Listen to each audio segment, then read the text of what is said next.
Good evening my dear students. మనం journal entries మొదటి భాగాన్ని మనం 16 ఎంట్రీస్ వరకు చేసుకున్నాము. ఇంకా 26 ఎంట్రీస్ మిగిలి ఉన్నాయి. తర్వాత ప్రతి ఎంట్రీలో ఒక డిఫరెన్స్ కనిపిస్తుంది మీకు చూడండి. ఒకటి మామూలుగా రెగ్యులర్గా మనం చదువుకున్న చదువుకి ఇప్పుడున్న ఎంట్రీస్కి సామ్యత చాలా తక్కువ. ఎందుకంటే ఇవి ప్రాక్టికల్గా బిజినెస్ జరిగేటప్పుడు ఓనరు అవసరార్థం పెట్టుబడులు పెట్టడం కానీ, లేకపోతే చేతి బదులు తీసుకురావడం కానీ, లేకపోతే తన ఇంట్లో వస్తువులు ఇచ్చి ఒక వస్తువుని బిజినెస్ కోసం కొనడం కానీ రకరకాలుగా జరుగుతూ ఉంటాయి. ఇవన్నీ ఒరిజినల్గా ప్రతి బిజినెస్లో ఉంటుంది.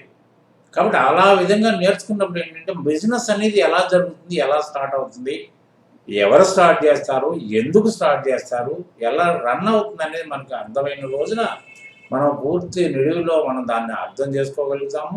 ఎటువంటి అకౌంట్ అయినా మనం స్టార్ట్ చేసి రన్ చేయగలుగుతాం. ఎందుకంటే కేవలం ఒక అకౌంట్ని ఏదో చేసినంత మాత్రాన నా బోటోడు ఒక అసైన్మెంట్ ఇచ్చి ఇది అసైన్మెంట్ చేస్తే వచ్చేసింది అనుకోవడం మాత్రం చాలా పొరపాటు, తప్పు కూడా. కానీ దీంట్లో అర్థం చేసుకోవాల్సింది ఏంటంటే ట్రీట్మెంట్ ఆఫ్ జర్నల్ ఎంట్రీస్ ఎలా ఉంటాయి, అంటే ఎటువంటి ఎంట్రీని ఎలా ట్రీట్మెంట్ ఇవ్వాలి, దానివల్ల ఏం రిజల్ట్ వస్తుంది అనేది మనకు పూర్తిగా తెలియాలి. తర్వాత మీకు ఎప్పుడు కూడా అకౌంటెంట్గా మీరు క్యారీ చేయాల్సింది ఏంటంటే ఒక పెన్సిల్ క్యారీ చేయాలి. లేకపోతే ఏదన్నా ఒక డేటా కనుక మీకు ఇచ్చినట్టయితే ఎక్సెల్ డేటా కానీ వాట్సాప్ మన వర్డ్ డేటా కానీ ఇచ్చినట్టయితే దాన్ని కలరింగ్ చేసుకోవటం ఏదన్నా ఒకటి, అంటే ఆల్రెడీ మనం ఒక ఆ ఎంట్రీని పాస్ చేసినట్టుగా గుర్తుంటే మాత్రమే రిపీట్ కాకుండా ఉంటుంది, మిస్ కూడా కాకుండా ఉంటుంది. అంతే తప్ప ఏదో పాస్ చేసాం కదా అనుకుంటే మిస్ అయ్యే అవకాశాలు ఉంటాయి, రిపీట్ అయ్యే అవకాశాలు కూడా ఉంటాయి. కాబట్టి రిపోర్ట్ విల్ ఎఫెక్ట్. సో మీకు ఖచ్చితంగా ఉండాలి అంటే, ఖచ్చితమైన రిపోర్ట్ రావాలంటే మీరు ఖచ్చితంగా అకౌంటెంట్ అనిపించుకున్న వాళ్ళకి జేబులో పెన్సిల్ ఖచ్చితంగా ఉండి తీరాలి. సరే, ఇప్పుడు దాకా ఒక ఎంట్రీ చేసాం, 16 ఎంట్రీస్ చేసాం. నిజంగా 16 ఎంట్రీస్లో ఏదైనా మిస్ అయినాయా లేదా ఏదైనా పడ్డాయా అని చూసుకోవాలంటే కూడా మీకు మంచి మార్గం ఉంది. ఎందుకంటే మీకు ఎక్సెల్ వర్డ్లా కాదు, ఒకసారి సేవ్ అయిన తర్వాత ఎట్టి పరిస్థితుల్లో అది మిస్ కాదు. ఎందుకంటే వర్డ్లోని ఎక్సెల్లో ఎలా అవుతుందంటే మధ్యలో చేసుకుంటూ వస్తాం అనుకోండి, మధ్యలో కరెంట్ పోతే ఆ మొత్తం పోద్ది, సేవ్ చేయకపోతే. ఇది అలా కాదు, ఒకసారి వన్స్ ఎంట్రీ ఓకే అయిపోతే ఇంక ఎట్టి పరిస్థితుల్లో పోదు. కాబట్టి అదొకటి మీకు ఒక మంచి మార్గం. అయితే ఇప్పుడు దీంట్లో మీరు ఏ విధంగా మనం అసలు ఎంట్రీస్ అన్నీ పాస్ అయినాయా లేదు చూస్తే ఇక డే బుక్ ఒకటే మీకు ఆధారం. డే బుక్ కనిపిస్తుంది చూడండి, గేట్వే ఆఫ్ టాలీలో మీరు చదివితే ఇవన్నీ కనిపిస్తూ ఉంటాయి. మీరు ఒకటొకటి ఓపెన్ చేసుకోవచ్చు కావాలంటే. డే బుక్లో మీకు లాస్ట్ ఎంట్రీ మాత్రమే కనిపిస్తుంది. ఇక్కడ చూడండి, 21st మే మాత్రమే ఉంది. ఇక్కడ పీరియడ్ ఉండదు, ఏముండదు. కానీ మనం టోటల్ ఎంట్రీస్ 21st మే కాదు కదా, మనం బిగినింగ్ నుంచి చేసుకొచ్చాం కాబట్టి, ఏప్రిల్ నుంచి చేసుకొచ్చాం కాబట్టి మనం చూడాలనుకుంటే ఎప్పుడు కూడా మీరు పీరియడ్ ఓపెన్ చేయాలంటే 1st ఏప్రిల్ నుంచి ఓపెన్ చేసి చూడండి. అంతేగాని మధ్యలో మీకు కావాల్సి వస్తే ఒక స్ప్లిట్ పీరియడ్ కావాలంటే ఆ డేట్ గుర్తుపెట్టుకుని చేయండి, లేకపోతే మాత్రం బిగినింగ్ నుంచి చూడాలి మీరు. అంటే Alt F2 కొట్టుకున్నట్టయితే, మీరు Alt F2 కొట్టుకున్నట్టయితే మీకు ఈ పీరియడ్ ఇలా వస్తుంది, అంటే చేంజ్ పీరియడ్. దాన్ని మీరు మామూలుగా 14 కొట్టండి, సరిపోద్ది. సరే, మనం 21st వరకే చేసాం కాబట్టి మనకి ఉంటే సరిపోదు. అంటే ఇన్ని ఎంట్రీస్ మనకు పాస్ అయినాయి, టోటల్ ఎంట్రీస్. ఒక్కొక్క ఎంట్రీ ఎలా చూడండి, పాసింగ్ విధానం మీకు కనబడదు, ఓన్లీ కన్సాలిడేటెడ్ పొజిషన్ మాత్రమే కనిపిస్తుంది దీంట్లో డేటా. కాబట్టి ఏంటంటే అసలు ఓచర్ ఎలా పాస్ అయింది అనేది చూడాలంటే ఎప్పుడైనా కూడా, ఇప్పుడు చెక్ చేసుకోవడం కాదు, ఎప్పుడైనా మధ్యలో మీకు ఏదైనా కన్ఫ్యూజన్ ఉంటే అసలు నేను ఎంట్రీ పాస్ చేశానా లేదా అనే డౌట్ ఉన్నా కూడా మీరు డే బుక్లో ఓపెన్ చేసుకుని డేట్ వెరిఫై చేసుకుంటే, ఒక్కోసారి ఏంటంటే మీరు కన్ఫ్యూజన్లో డేట్ మార్చకపోతారు, ఇవన్నీ మార్చుకుంటారు. So you can alter anything.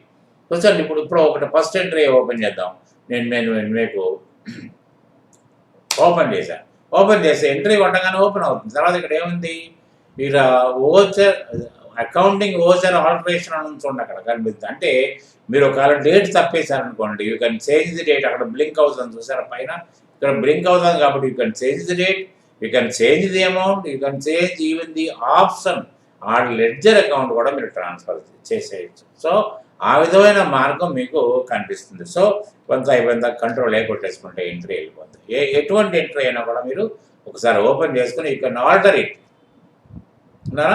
అలా చాలా టిప్స్ రేపొద్దున మీరు ఆన్లైన్లో లెసను ఎప్పుడు వరకు చూడని ఎంట్రీస్ నేను తయారు చేస్తున్నాను. అన్నీ రియల్ టైమ్ అకౌంట్ ఉంటుంది. ఇటు మీరు ఆ ఎంట్రీ చూడగానే కరెక్టే కదా, ఇటువంటి హ్యాపెన్ అవుతూ ఉంటాయి కదా అని ఎవరికి అర్థమవుతుందంటే ఆల్రెడీ జాబ్ చేస్తున్న వాళ్ళకి అర్థమవుతుంది. తర్వాత కొత్త వాళ్ళకి కూడా ఇట్లాంటి ఎంట్రీస్ ఉండే అవకాశం ఉంది కాబట్టి మనం దీన్ని అర్థం చేసుకోగలిగితే రేపటి రోజున ఎటువంటి అకౌంట్ అయినా మనం చేసేయగలుగుతాం అనే ధీమా ఒకటి కలుగుతుంది. సో ఈ విధంగా మనం వెరిఫై చేసుకున్నాం. తర్వాత విల్ గో బ్యాక్. నేను బ్యాక్ వెళ్ళిపోవాలంటే మీకు మళ్ళీ ఎస్కేప్ కొట్టుకుంటా ఉంటే బ్యాక్ వెళ్ళిపోతుంది. మళ్ళీ ఓచర్స్లోకి వెళ్దాం. మనం ఓచర్స్లోకి వెళ్ళి ఓచర్ ఓపెన్ చేద్దాం. ఓచర్ ఓపెన్ చేసిన తర్వాత మనకి ఎక్కడ ఉన్నాయండి ఓచర్స్, ఎక్కడ దాకా చేసామండి మనం 21st వరకు ఓపెన్ చేసాం. 16th సీరియల్ వరకు చేసాం. తర్వాత 17th సీరియల్ వచ్చేటప్పటికి 25/5/20 60% of credit purchase goods sold to Aruna traders adding 30% margin on credit. చూసారా, మీకు 60% మనం క్రెడిట్ కొన్న గూడ్స్లో 60% అమ్మారంటున్నారు. అంటే మీకు పర్సంటేజ్ క్యాలిక్యులేషన్ కోసం కూడా చెప్పాను. ఇక్కడ మరి క్రెడిట్ పర్చేజ్ గూడ్స్ పైనకి వెళ్తే ఏముందండి, పర్చేజ్ గూడ్స్ వర్త్ రూపీస్ 8,25,000 ఉన్నారా. అది మనకి 8,25,000 గూడ్స్ని మనం కొన్నాం. కానీ మీకు ఒరిజినల్గా చూస్తే మీకు 8,25,000 పర్చేజ్డ్ వాల్యూ కాదు ఉన్నారా. దాంట్లో మీకు ఏమైంది, this is the total value of the goods inclusive of GST 18%.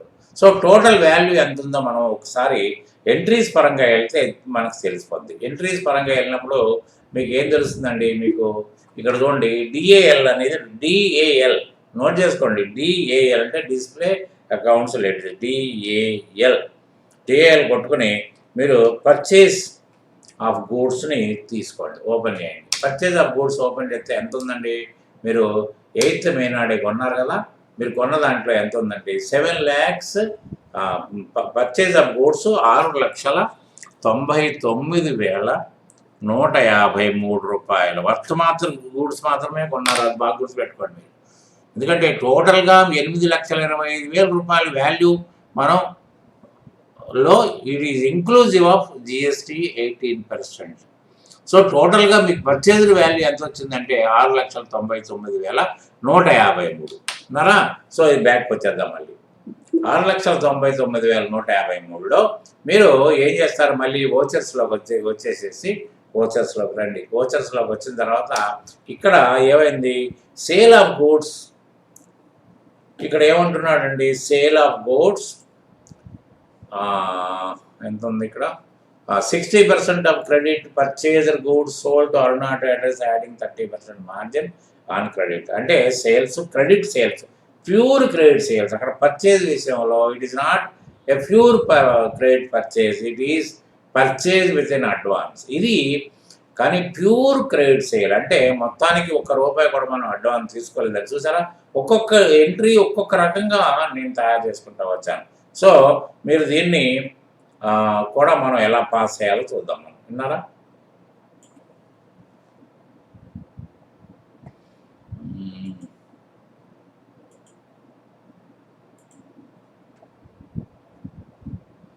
మీకు 6,99,153 6,99,153 ఇంటూ 60% కదా మనం అమ్మింది, అంటే 4,19,492 రూపాయలు అనుకోండి, 80 పైసలు ఉంది. మీరు క్యాలిక్యులేట్ చేయండి. 4,19,492 ఏది 60% basic value of the goods, దానికి 30% మార్జిన్ కలిపాడండి.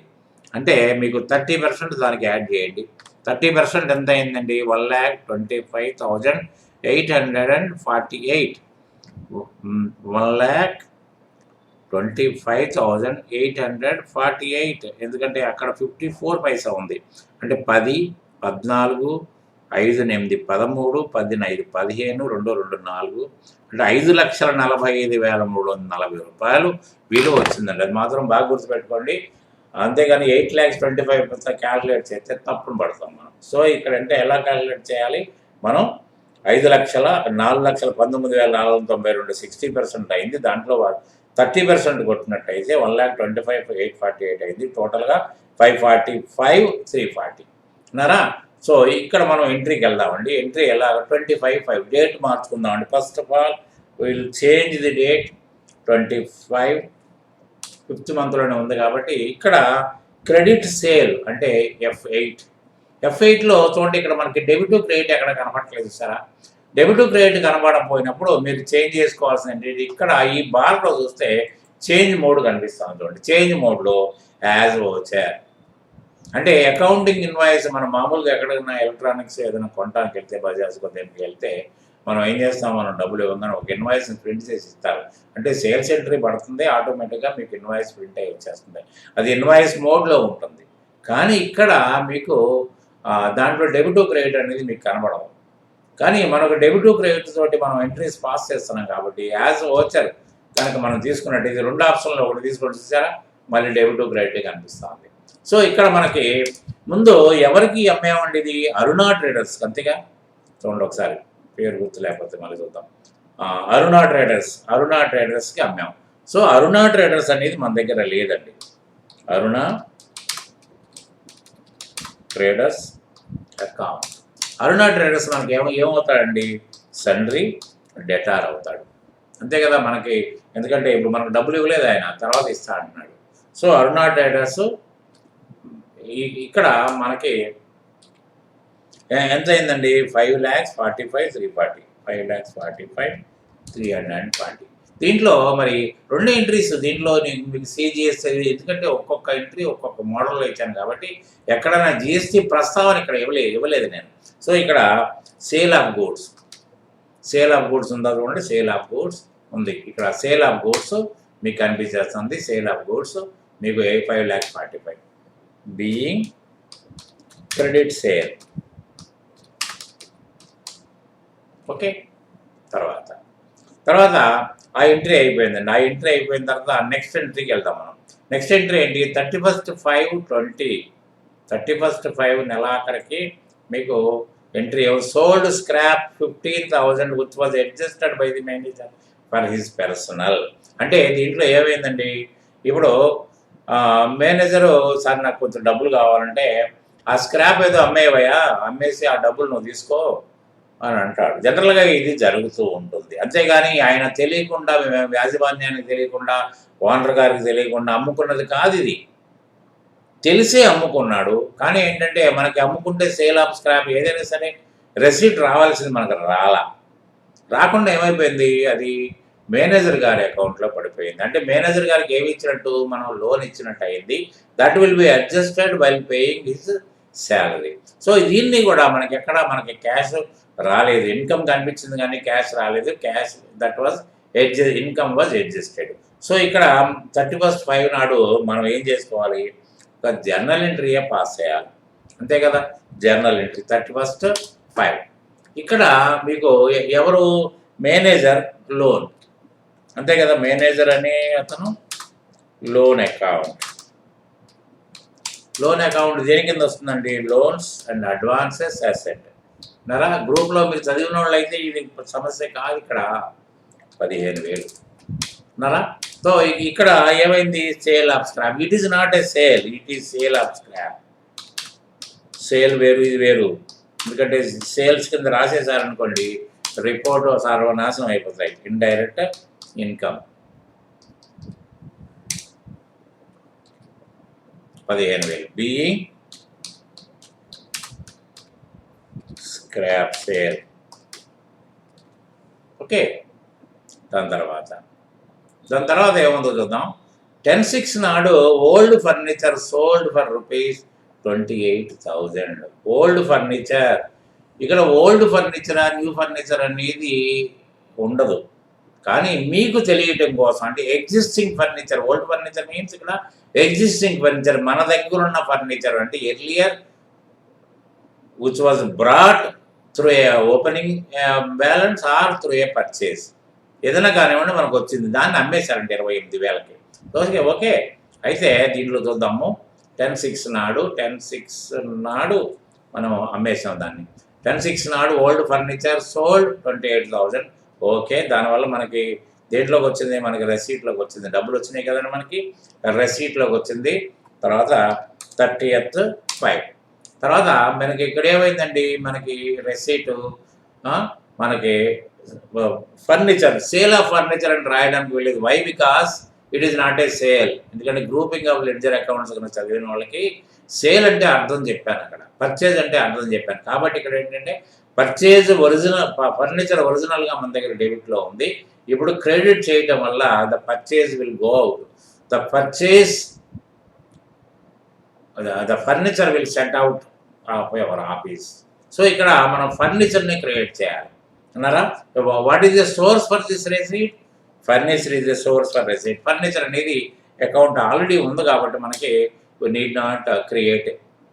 దీంట్లో మనకి ఎంత ఉందండి, 28,000 రూపాయలు, 28,000 రూపీస్. మనకేమొచ్చిందండి, క్యాష్ వచ్చింది అన్నారా.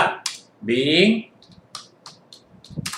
ఇక్కడ రాసుకోండి కావాలంటే, ఓల్డ్ ఫర్నిచర్ డిస్పోజ్డ్ అన్నారా. ఇది వెళ్ళిపోయింది చూసారా. ఇక్కడ మీకు ఇక్కడ ఇది జనరల్గా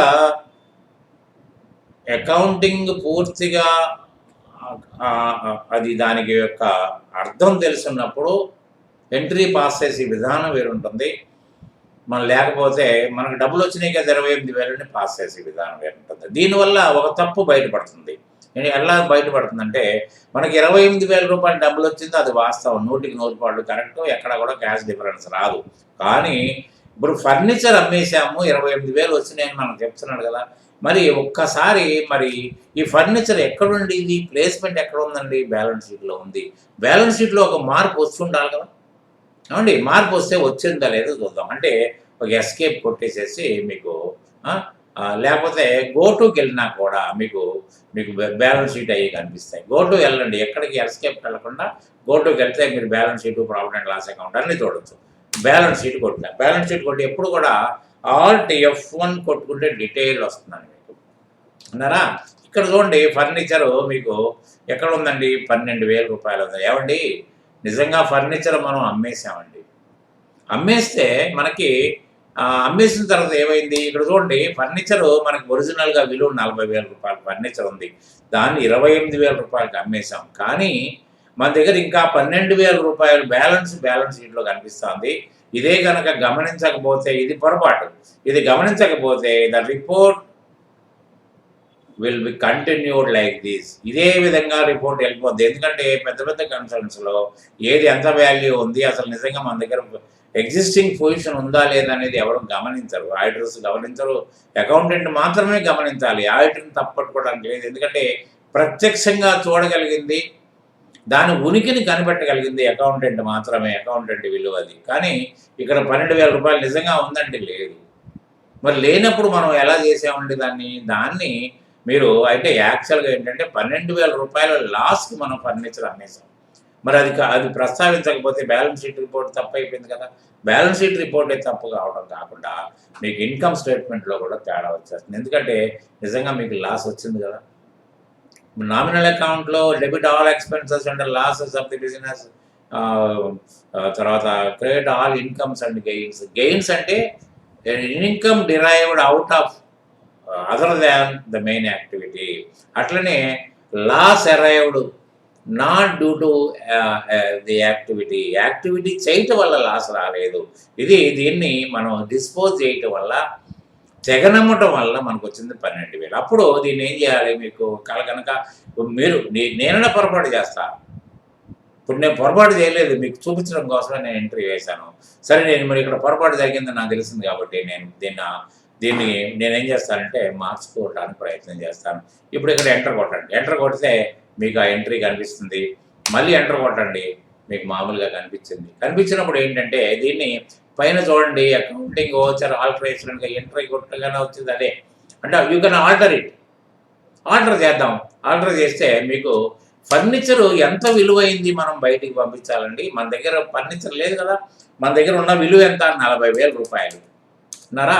చూసారా, ఫర్నిచర్ జీరో అయిపోయింది. చూసారా, గమ్మత్ చూసారా, అక్కడ ఫర్నిచర్ జీరో అయిపోయింది. అయితే మనకి క్యాష్ ఎంత వచ్చిందండి, అయితే మీకు క్యాష్ని కూడా వచ్చిన ఫిగర్ వేసుకోవాలంటే మీకు లాస్ ఆన్ ఫర్నిచర్ అని క్రియేట్ చేయండి ఒకటి.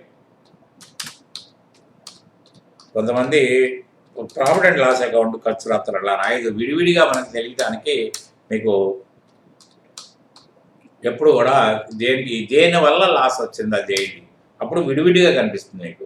ఎంత వచ్చిందండి మనకి 12,000 కదా, 12,000 తర్వాత ఇసేసరి క్యాష్ 28,000 ఆటోమేటిక్గా పడిపోయింది. అప్పుడు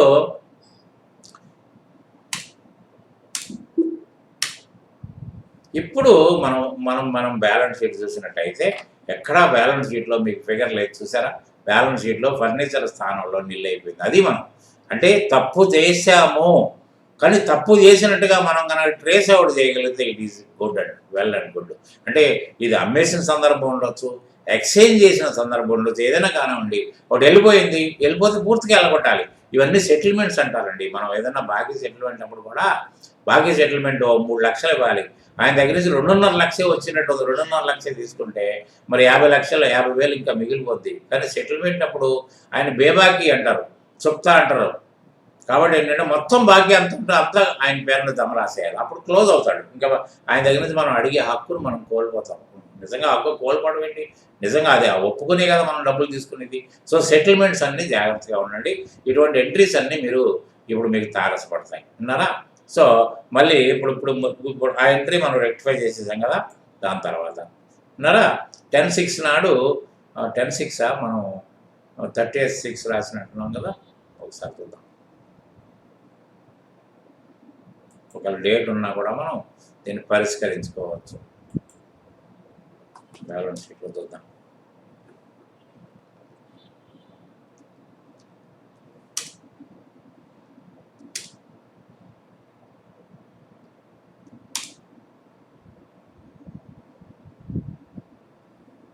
టెన్ 6 అండి, డేట్ కూడా మార్చేసాం. సో ఇప్పుడు తర్వాత 15/6 computer purchaser 52,000 in exchange of old computer valued by the dealer 25,500 and the balance in cash ఉన్నారా. తర్వాత 15/6 నాడు మనం ఓల్డ్ కంప్యూటర్ మనం కొత్త కంప్యూటర్ కొన్నామండి 52,200 పెట్టి కొని. మనం ఓల్డ్ కంప్యూటర్ మన దగ్గర ఉంది కదండి, మనం ఓపెనింగ్ బ్యాలెన్స్ షీట్ ద్వారా వచ్చిందండి అది అరేంజ్ చేసేసి మిగతాది క్యాష్ రూపంలో ఇచ్చాం. దాన్ని కూడా ఎంట్రీ మనం ఎలా చేద్దాం. కంప్యూటర్ పర్చేజ్ అంటే మళ్ళీ మనం మనం పేమెంట్లోకి వెళ్దాం, ఎందుకంటే దీంట్లో పేమెంట్ ఆఫ్ క్యాష్ ఉంది. ఇక్కడ క్యాష్ ఉంది కాబట్టి అలౌ చేస్తుంది, లేకపోతే అలౌ చేయదు అన్నారా. సో మీకు ఓచర్స్లోకి రండి, ఓచర్స్లోకి వచ్చి పేమెంట్కి వెళ్ళండి. పేమెంట్కి వెళ్ళి ఎంత డేట్ ఎంత 15/6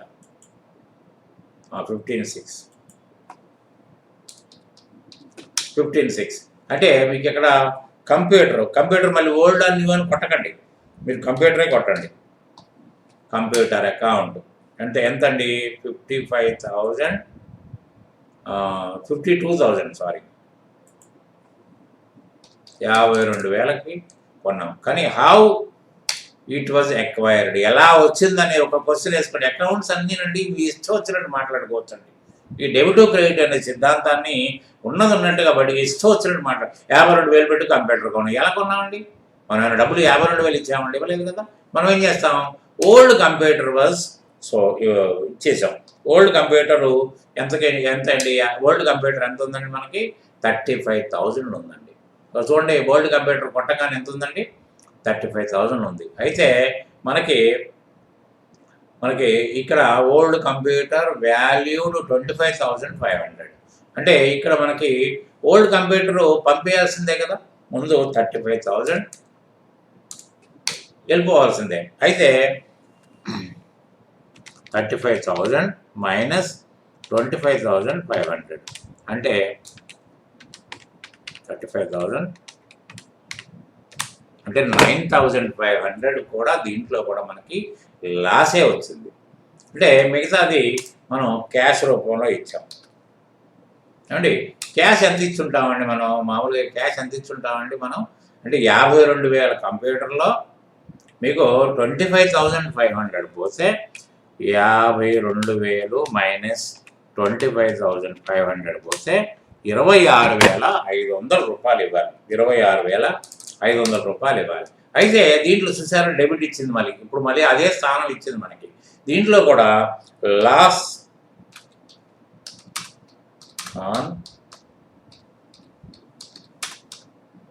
ఆన్ కంప్యూటర్ అకౌంట్ 9,500 ఆటోమేటిక్గా అది మీరు క్యాల్కులేషన్ కూడా చేయక్కర్లేదు. అంటే దీని అర్థం ఏంటి, 52,000 రూపాయలు పెట్టి కంప్యూటర్ కొన్నాం, దాన్ని 25,500 ఎక్స్చేంజ్ వాల్యూ ఇచ్చి మిగతాది డబ్బులు ఇచ్చాం. 26,500 డబ్బులు ఇచ్చాము, 25,500 దానికి ఎక్స్చేంజ్ వాల్యూ అయింది. 9,500 మనకి బీయింగ్ కంప్యూటర్ పర్చేజ్ క్లోజ్ నరా. దాని తర్వాత ఏం ఎంట్రీస్ ఉన్నాయో చూద్దాం. తర్వాత 26 నాడు మీకు 20/6 నాడు ఏమైంది, furniture purchased 45,000 against old furniture of the owner exchange value and the balance through cheque. ఇక్కడ ఇంకో గమ్మత్ ఉంది. ఫర్నిచర్ 45,000 రూపాయలు పెట్టి ఫర్నిచర్ కొన్నామండి, against old furniture of the owner. ఏమంటే మన దగ్గర ఉన్న ఫర్నిచర్ అమ్మేసాం గుర్తుంది కదా, మరి మన దగ్గర ఏమి లేవు, మరి మనం ఫర్నిచర్ కొనాలి కదా. అంటే ఏమన్నా అంటే ఏదైనా మన దగ్గర పాతపడ్డ ఫర్నిచర్ ఉంది, అది ఇచ్చేద్దాం, ఇచ్చేసి ఆ డబ్బులు ఇదే ఇచ్చేయండి అంటారు వంటగా. అంటే ఇప్పుడు 40 దీంట్లో ఇంకా దీంట్లో నెగిటివ్స్ రావు, ఎందుకంటే మీకు మన దగ్గర ఫర్నిచర్ ఉంటే దాని వాల్యూని కట్టి డిఫరెన్స్ లాస్ అంటాం. ఇక్కడ లాస్ అనే సమస్య లేదు, ఎందుకంటే ఓనర్ గారిది విలువ కట్టారు నిజంగా. పాపం అది 20,000 కట్టారు, అది ఒక 30,000 ఉండొచ్చు, ఆ లాస్ ఏదో ఆయనే భరించాడు, కాబట్టి మనకు సంబంధం లేదు. కాబట్టి ఏంటంటే మన ఫర్నిచర్ మీకు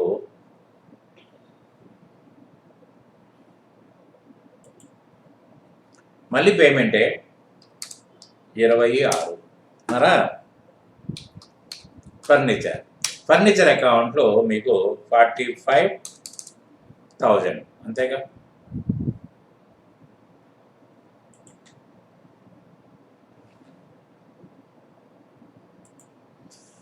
$45,000 ఫర్నిచర్ కొన్నాడు. తర్వాత దీన్ని ఎలా చెల్లించడం జరిగింది అంటే మీకు సువర్ణిక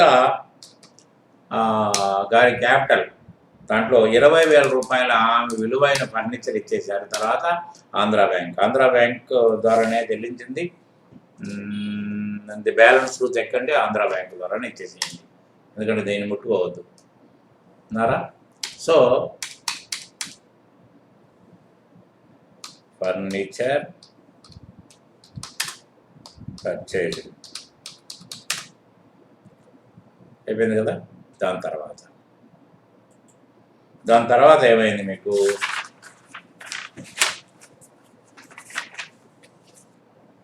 దాని తర్వాత 1/6/20 నాడు పెయిడ్ పెట్టి క్యాష్ 6,000 పెట్టి క్యాష్ ఇచ్చారండి. 20,000 6,000 ఇచ్చారు అన్నారా.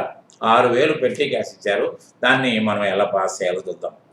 పెట్టి క్యాష్ అంటే పెట్టి క్యాషియర్కి ఇచ్చారు, పెట్టి ఎక్స్పెన్సెస్ కోసం ఇచ్చారు. అంటే ఆయనకి మనం ఇవ్వలే డబ్బులు, ఆయన దగ్గర పెట్టుకున్నాం, డబ్బులు పెట్టుకోరా బాబు, నువ్వు ఖర్చు పెట్టి నెల తర్వాత నాకు లెక్క చెప్పమన్నాం. దాన్ని ఎలా మనం ట్రీట్ చేయాలి అంటే బ్యాంకులో డబ్బులు వేసినప్పుడు ఏం చేసాము అనేది మనం గుర్తున్నట్టయితే ఇప్పుడు ఇది కూడా అదే ఎంట్రీ ఉంటుంది. అంటే ఇప్పుడు మనకి 1/6 నాడు మీకు డేటు ఎక్కడ 1/6 నాడు కాంట్రాలోకి వెళ్ళాలండి, ఎందుకంటే ట్రాన్స్ఫర్ ఆఫ్ ఫండ్ ఇది. సో ఎక్కడి నుంచి వెళ్ళిందని మనకి క్యాష్లోంచి వెళ్ళిపోయింది. ఎంతండి 6,000 రూపాయలు. 6,000 రూపాయలు ఎవరికి ఇచ్చామండి, పెట్టి క్యాషియర్కి ఇచ్చాము. పెట్టి క్యాష్ అని కొట్టండి చాలు, పెట్టి క్యాష్ అకౌంట్. ఎందుకంటే ఇది ఒక క్యాష్ ఆన్ హ్యాండ్ అకౌంటే, ఎందుకంటే మనం ఆయనకి మనం డబ్బులు ఇవ్వలే, ఆయన వాడుకోవడానికి ఇవ్వలే, ఆయన దగ్గర పెట్టుకోమని ఇచ్చాం. అంటే transfer of fund from this box to that box అనుకోండి, బీయింగ్ పెట్టి క్యాష్ అని కొట్టండి చాలు. అది కూడా వెళ్ళిపోయింది. తర్వాత మీకు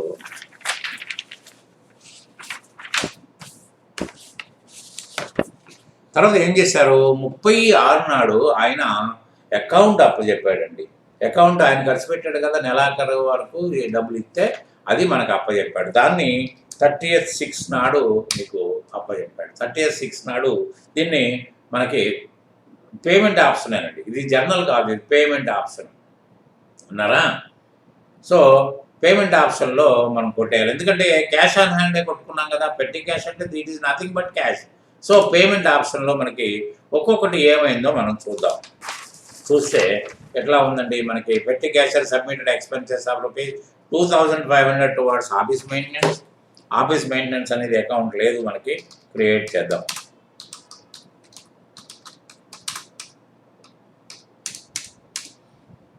ఆఫీస్ మెయింటెనెన్స్ ఇండైరెక్ట్ ఎక్స్పెన్సెస్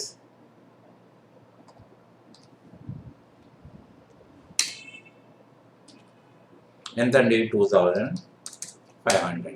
తర్వాత మళ్ళీ అన్ని డెబిట్లే. తర్వాత ఏమైందండి, ఆఫీస్ మెయింటెనెన్స్ స్టేషనరీ 75, అంటే ఒక మీకు ప్రింటింగ్ అండ్ స్టేషనరీ అని కొట్టండి, అది ఒక టైటిల్ ఉంది, అందంగా ఉంటుంది మీకు. ప్రింటింగ్ అండ్ స్టేషనరీ ఇది కూడా ఇండైరెక్ట్ ఎక్స్పెన్సెస్. ఎంత ఉందండి, ప్రింటింగ్ అండ్ స్టేషనరీ ₹750 అండి.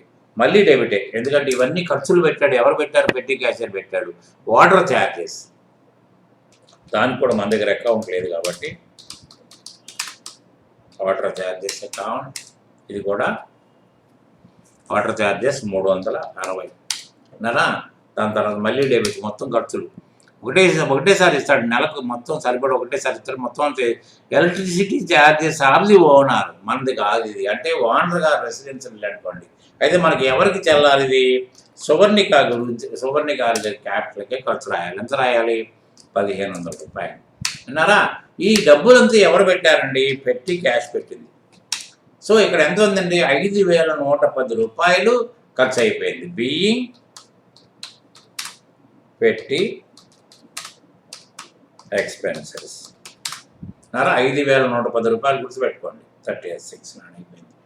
దాని తర్వాత మీకు ఏమైందండి, 30/6 అయిపోయింది కదా.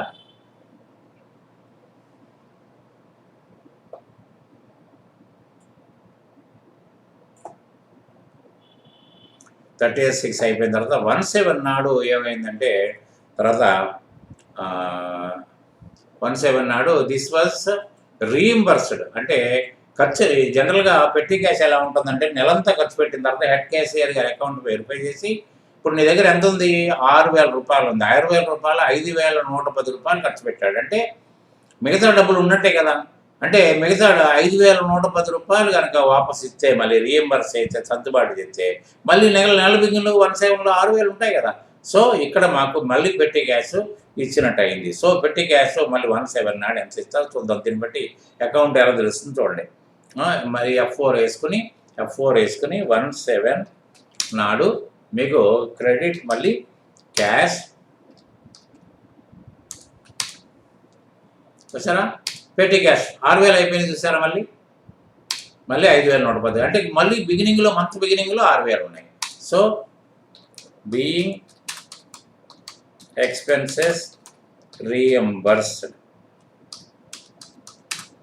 బాగా జాగ్రత్తగా పరిస్థితి ఎంట్రీ అబ్జర్వ్ చేస్తే మీకు ఇది చాలు. ఈ ఎంట్రీ చాలంటే రియాలిటీకి రావడం కోసం అన్నారా. దాని తర్వాత వాట్ అబౌట్ ద నెక్స్ట్ 17 తర్వాత మీకు 10/7 నాడు ఏమైంది, 10/7 received a cheque of 1,80,000 deducting processing charges 15,000 and ₹5,000 document charges from Vijaya financiers. మనకు చెక్ వచ్చిందండి. ఆ చెక్కు ఎంత విలువైన చెక్కు చూడండి. ఎంత అయిన చెక్ అండి, 1,80,000 చెక్ వచ్చిందండి.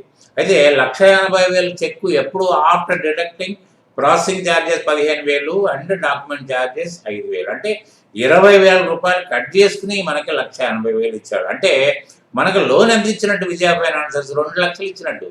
అంతేకాని ఇప్పుడు 1,80,000 వచ్చింది కదా అని వేసుకున్నాం అనుకోండి, మనం వాడికి 1,80,000 తీర్చాలా, కానీ తీర్చాల్సింది 2 లక్షలు. మరి రేపొద్దున మరి డిఫరెన్స్ వచ్చేస్తుంది కదా, అడుగుకుంటాడా. సో ఇది ఇటువంటిది మీరు బాగా గమనించాలి. అంటే మనకి ఇంకో పొరపాటు ఎక్కడ పడతారంటే, మీరు అందరూ కూడా బ్యాంక్ స్టేట్మెంట్ చూసి ఎంట్రీ చేస్తారు. బ్యాంక్ స్టేట్మెంట్ ఏం చూస్తుంది, విజయ ఫైనాన్సర్స్ని ₹1,80,000 మీకు క్రెడిట్లో కనిపిస్తుంది. 1,80,000 వేసేసుకున్నారనుకోండి, రేపొద్దున అతను కట్టుకుంటూ పోయిన తర్వాత డబ్బులు మనకు 2 లక్షలు కడతాం అన్నారా. ఇక్కడ ఎంత అయిందండి, 1,80,000 మనం వేసుకున్నాం. అంటే ₹20,000 ఆయనే మనకు బాకీ తీర్చలేదు. నిజమా? కాదు కదా. అందుకని we have to observe that 25 నాడు 25/7 నాడు విజయ ఫైనాన్సర్స్ 25/7 నాడు కాదు 10/7 కదా 10/7 నాడు 10/7 నాడు మనకి రెసీటే అంతే కదా. రెసీట్ ఎవరు? విజయ ఫైనాన్సర్స్. మన దగ్గర లేదు, మనం చేసుకోవాల్సిందే.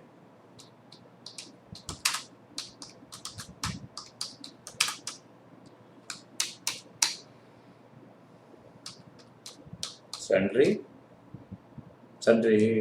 Unsecured loan, sorry.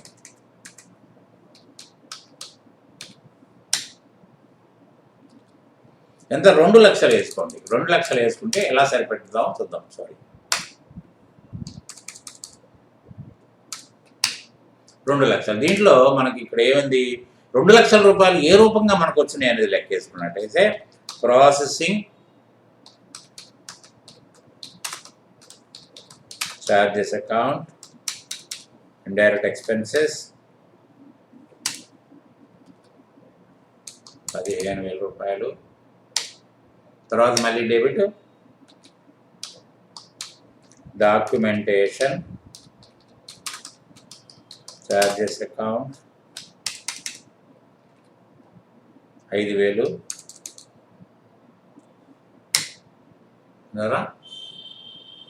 మిగతాది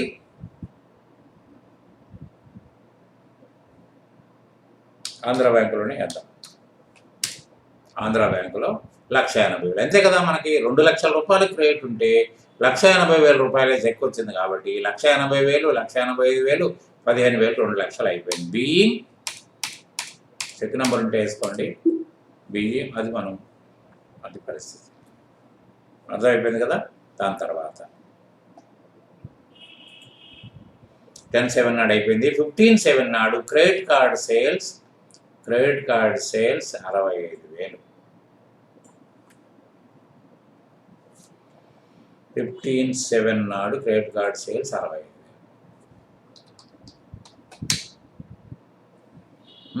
ఇక్కడ మీకు క్రెడిట్ కార్డ్ సేల్స్ సెపరేట్గా పెట్టుకుందాం. క్రెడిట్ కార్డ్ సేల్స్ కూడా మీకు సెపరేట్గా పెట్టుకుంటే మనకి ఇప్పుడు క్రెడిట్ కార్డ్ సేల్ అంటే ఇది ఒకటే కాదు. ఎందుకంటే మనం పివైఎస్ పెట్టుకుంటే, పాయింట్ ఆఫ్ సేల్ పెట్టుకుంటే మీకు నెంబర్ ఆఫ్ వస్తాయి కాబట్టి అప్పుడు మళ్ళీ ఇబ్బంది పడతారు. కాబట్టి ఏంటంటే సేల్సే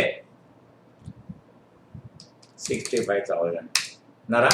ఇది మనకి కెనరా బ్యాంకులో వేద్దాం. ఓడి అకౌంట్లు వేసుకోకుండా మనం కెనరా బ్యాంకులో వేద్దాం. 65,000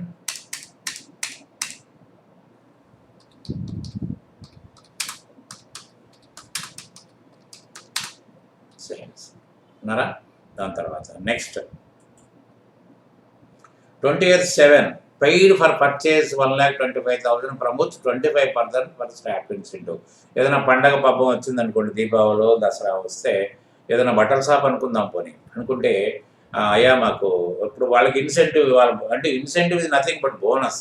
అయ్యా మాకు ఇస్తా అన్నారు కదా, మాకు డబ్బులు వద్దయ్యా, మాకు అందరికీ కాస్త ఇవ్వండి, బట్టలు ఇవ్వండి అంటే సరే ఎట్లయితే ఏముంది అనుకుని ఆయన ఏం చేస్తాడు, వీళ్ళ కోసం ఒక సెపరేట్గా పర్చేజ్ చేసి దాంట్లో 25,000 రూపాయలు ఇన్సెంటివ్గా ఖర్చు రాసి మిగతాది పర్చేజ్ కింద రాసుకుంటాడు. సో ఇక్కడ మనకి ఈ 20/7 నాడు కూడా మనకి జరిగింది అదే కాబట్టి దాన్ని చేద్దాం.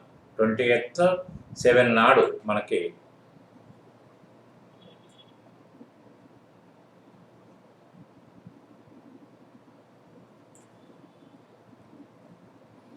సో 1,25,000 20/7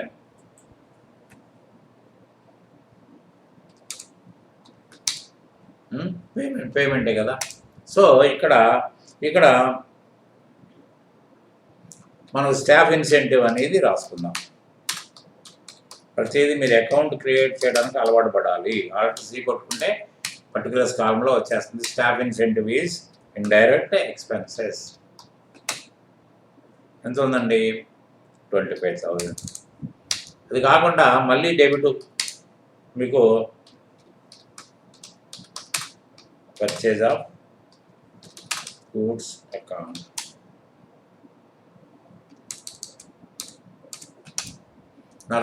మొత్తం క్యాష్ మనం ఖర్చు పెట్టింది ఎంతండి 1 lakh. బీయింగ్ పర్చేజ్ అని రాసుకోండి. తర్వాత నెక్స్ట్ అది అయిపోయిన తర్వాత 25/7 sent debit note to Keerthi traders towards return goods 10,000 and transport reimbursement 8,000. ఏమండి మీకు కీర్తి ట్రేడర్స్ ఎవరండి? మనకి కీర్తి ట్రేడర్స్ అనేవాళ్ళు మనకి సప్లయర్స్. వాళ్ళకి డబ్బులు ఇవ్వాలి కదా. వాళ్ళకి డబ్బులు ఇవ్వాల్సి వచ్చినప్పుడు ఒక డెబిట్ నోటు పంపించాము. డెబిట్ నోటు మనం ఎంత 10,000 రూపాయలు స్టాక్ వాపస్ చేసాం. అట్లనే మనకు ఒక 8,000 రూపాయలు ఎఫ్ఓఆర్ డెస్టినేషన్ కింద, అంటే ట్రాన్స్పోర్ట్ ఖర్చులు వాళ్ళే భరించాలి, కానీ మనం అక్కడ పేమెంట్ చేసాం మన ట్రాన్స్పోర్ట్. అది చూపిస్తాను నేను మీకు. సో ఆ 8,000 రూపాయలు కూడా అడ్జస్ట్ చేసుకుంటూ మనం ఒక డెబిట్ నోట్ అంటే అర్థం ఏంటంటే ఇంటిమేషన్. అంటే ఎప్పుడు కూడా మన దగ్గర అతను క్రెడిట్లో ఉంటాడు. సప్లయర్ ఎప్పుడు క్రెడిట్లో ఉంటాడు, కస్టమర్ ఎప్పుడు డెబిట్లో ఉంటాడు. అంటే సప్లయర్ని క్రెడిట్లో ఉన్నప్పుడు మనం డెబిట్ చేసామండి అతని అకౌంట్, ఆటోమేటిక్గా credit will come down. Simple అండి, క్రెడిట్ విల్ కమ్ డౌన్. అంటే నేను మీకు ఇవ్వాల్సిన బాకీలో 10,000 రూపాయలు రిటర్న్ గూడ్స్ కింద, 8,000 రూపాయలు రీయింబర్స్మెంట్ కింద తగ్గించుకుంటున్నాను మహానుభావ్ అని చెప్పడం అర్థం నారా. సో ఈ 25/7 నాడు మనం చేసే దీంట్లో ఏంటంటే మీకు ఇక్కడ క్యాష్ అనేది ఎక్కడ కనపడలేదు మీకు. కాబట్టి ఏంటంటే ఇది అడ్జస్ట్మెంట్ అకౌంట్ కాబట్టి మీకు దీన్ని జర్నల్లో వేసుకోవాలి. 25/7 నాడు మీకు 25/7 నాడు ఎవరికి ఇస్తాము? కీర్తి ట్రేడర్స్. సార్ కీర్తి ట్రేడర్స్కి 1,75,000, 7,75,000 మనం బాకీ. ఇప్పుడు వాడిని డెబిట్ చేయాలంటే మనకు డెబిట్ చేస్తున్నాం అంటే ఆటోమేటిక్గా ఇట్ విల్ కమ్ డౌన్. ఎంత మనం తగ్గించాలండి మీకు కీర్తి ట్రేడర్స్కి? మీరు 10,000 రూపాయలు రిటర్న్ గూడ్స్, తర్వాత 8,000 రూపాయలు ట్రాన్స్పోర్ట్ రియంబర్స్మెంట్. అంటే మనం 18,000 రూపాయలు ఆయన డెబిట్ ఇచ్చేయండి. డెబిట్ నోట్లో అదే ఉంది కదా. సో ఆటోమేటిక్గా 7,57,000కి వచ్చేసింది అది. సో అది ఏ విధంగా మనం తగ్గించుకుంటున్నాం అంటే పర్చేజ్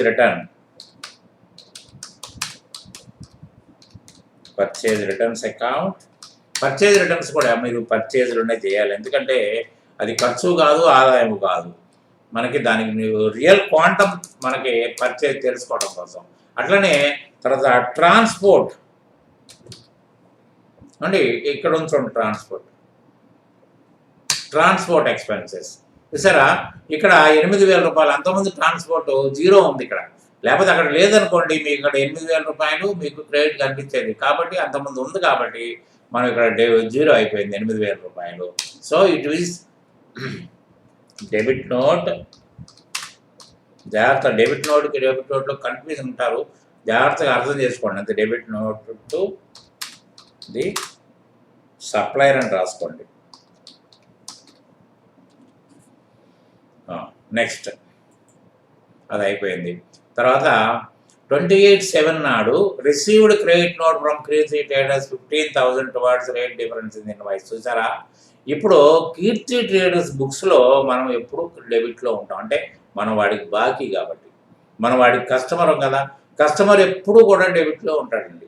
అక్కడ ఏం చేసి అక్కడి నుంచి చూసారా, ఇక్కడ డెబిట్ నోట్ కీర్తి ట్రేడర్స్కి మనం పంపించాము, తర్వాత కీర్తి ట్రేడర్స్ వాళ్ళు క్రెడిట్ నోట్ మనకు పంపించారు. అయ్యా మీకు 15,000 రూపాయలు మీ అకౌంట్లో జమ రాస్తున్నాము, దానికి కారణం ఏంటంటే మేము పంపించిన ఇన్వాయిస్లో రేటు తేడా ఉంది, ఆ రేటు తేడా కోసం ఒక 15,000 రూపాయలు మీకు మేము ఇస్తున్నాము, కాబట్టి మీరు ఇవ్వాల్సిన బాకీ తగ్గిపోయిందని చెప్పడం. Credit note received from Keerthi traders అంటే మనం కీర్తి ట్రేడర్స్ని మనం ఇచ్చినప్పుడు మనం ఏం చేస్తున్నామండి, మనం ఏం చేస్తున్నాం, ఆయన డెబిట్ చేస్తాం. ఎప్పుడు కీర్తి ట్రేడర్స్కి ఇచ్చినా డెబిటే చేస్తాం. ఇక్కడ కీర్తి డెబిట్ చేస్తేనే ఆడు బాకీ తగ్గుతుంది. ఇప్పుడు ఇంత క్రితమే చేశాం కదా మనం, డెబిట్ నోట్స్ అంటే వాళ్ళు బాకీ తగ్గిపోయింది కదా. ఇప్పుడు కూడా మన పరిస్థితి ఏంటంటే కీర్తి ట్రేడర్స్ని డెబిట్ చేసి పర్చేజ్ని తగ్గించుకుందాం. ఎందుకంటే ఇన్వాయిస్ని తగ్గించాడు ఆయన, అంటే పర్చేజ్ తగ్గిపోయిన వాల్యూ తగ్గిపోయినట్టే కదా. ఇది కూడా మనం ఎలా చేస్తామో ఒక్కసారి చూద్దాం ఉన్నారా.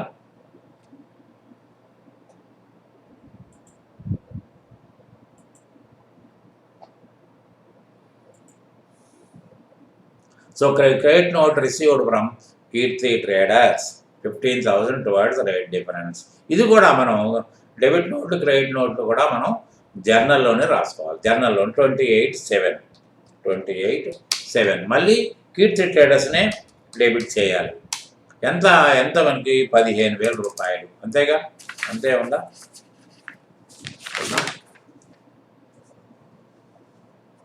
15,000 టువర్డ్స్ రేట్ 15,000 అంటే మళ్ళీ తగ్గిపోయింది చూడండి. 757 అలా 742 అయిపోయింది. ఇక్కడ ట్రాన్స్పోర్ట్ కాదు, పర్చేజ్ ఎప్పుడు డెబిట్లో ఉంటుందండి. ఇప్పుడు పర్చేజ్ మనం క్రెడిట్ చేసేటప్పటికి ఆటోమేటిక్గా ఏమైంది, purchase value has come down. Purchase of goods invoice ఎప్పుడైతే అడ్జస్ట్మెంట్ వచ్చిందో మనకి డౌన్ అయిపోయినట్టే కదా రేటు. అదే మన పరిస్థితి. Being rate difference in invoice number ఉంటే నెంబర్ వేసుకోవాలి విన్నారా. అది తర్వాత నెక్స్ట్ ఏంటో చూద్దాం.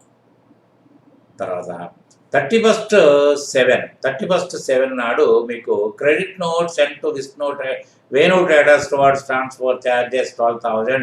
ఏమైనా వేణు ట్రేడర్స్ అనే అతను మనకి కస్టమర్ అండి. అతనికి ఇది కూడా మనకి ఎఫ్ఓఆర్ డెస్టినేషన్లో అమ్మామంటే మనం కిరాయి మనమే భరిస్తామని చెప్పాము. కానీ ఇప్పుడు ఏమవుతుంది, మనం మీరు మీరు మీకు ఇవ్వాల్సిన 12,000 రూపాయలు అతను ఇంటిమేషన్ పంపించాడు, 12,000 నేను పే చేశామని. ఆ 12,000 మనమే ఇవ్వాలి కదా. కాబట్టి ఏంటంటే మనం ఎప్పుడు కూడా కస్టమర్ డబ్బులు ఇస్తే కస్టమర్ని క్రెడిట్ చేస్తాం, కస్టమర్కి సర్వీస్ చేసిన గూడ్స్ ఇచ్చిన డెబిట్ చేస్తాం. కాబట్టి వేణు ట్రేడర్స్ని ఇప్పుడు క్రెడిట్ చేసామనుకోండి, చేసి ట్రాన్స్పోర్ట్ ఛార్జెస్ని మనం డెబిట్ చేస్తే మన ట్రాన్స్పోర్ట్ ఛార్జెస్ అనేది ఎక్స్పెండిచర్ రూపంలో పడిపోద్ది అన్నారా. ఇది కూడా మనకి ఒక జర్నల్ ఎంట్రీ రూపంలోనే వేసుకోవాలి. ఎందుకంటే మనకి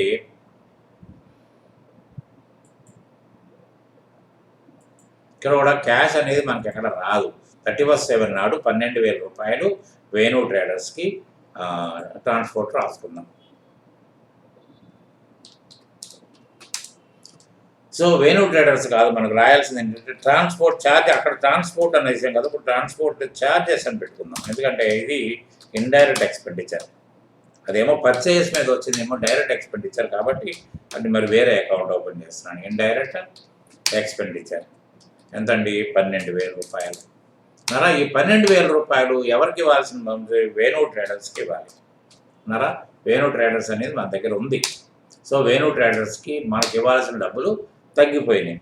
బీయింగ్ ట్రాన్స్పోర్ట్ రీఇంబర్స్మెంట్.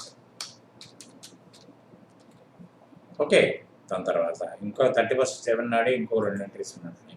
తర్వాత debit note 15,000 to cent to Venu traders towards rate difference ఉంది సప్లై. చూసారా, అక్కడ కీర్తి ట్రేడర్స్ నుంచి మనకి ఒక క్రెడిట్ నోట్ వచ్చింది. ఏమని క్రెడిట్ నోట్ వచ్చింది, అయ్యా మేము డిఫరెన్స్ చేసాము కాబట్టి మీ అకౌంట్లో తగ్గిస్తున్నాం. ఇక్కడ debit note sent 15,000 sent to Venu traders అంటే మనం వేసిన ఇన్వాయిస్లో ఇక్కడ కూడా పొరపాటు ఉంది. ఏం పొరపాటు ఉందంటే మనం ఇక్కడ తగ్గించి ఇన్వాయిస్ పడ్డది. కాబట్టి ఏంటంటే ఎప్పుడు కూడా డెబిట్ ఇంటిమేషన్ అంటే ఎప్పుడు కూడా కస్టమర్ డెబిట్లోనే ఉంటాడు, మళ్ళీ డెబిటే చేస్తున్నాం. వీఆర్ డెబిటింగ్ యువర్ అకౌంట్ అని అర్థం. Debit note means we are debiting your account అని వేరు ట్రేడర్స్కి ఇంటిమేషన్ ఇస్తున్నాం. చాలా కేర్ఫుల్గా అర్థం చేసుకుంటే చాలా సులువు ఇవి. సో 15,000 రూపాయలు మళ్ళీ వేరు ట్రేడర్స్ని డెబిట్ చేసి విన్నారా. తర్వాత మీరు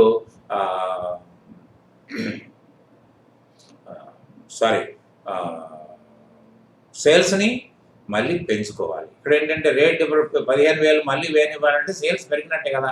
ఇందాక ఏమైందంటే మనకి పర్చేజ్ తగ్గింది. సో ఇక్కడ మళ్ళీ 31/7 నాడు మీకు ఇక్కడ ఎంత, 15,000.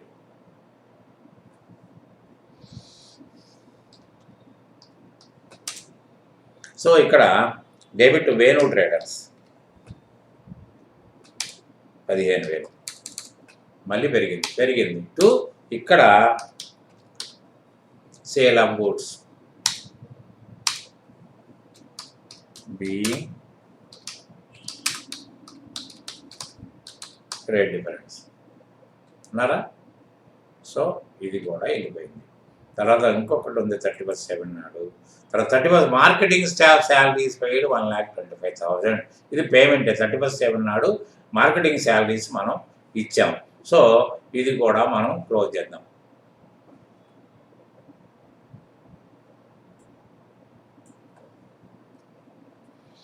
$1,25,000. ఇది పేమెంటే కాబట్టి మీకు 31/7 మార్కెటింగ్ స్టాఫ్ మన దగ్గర లేదు కాబట్టి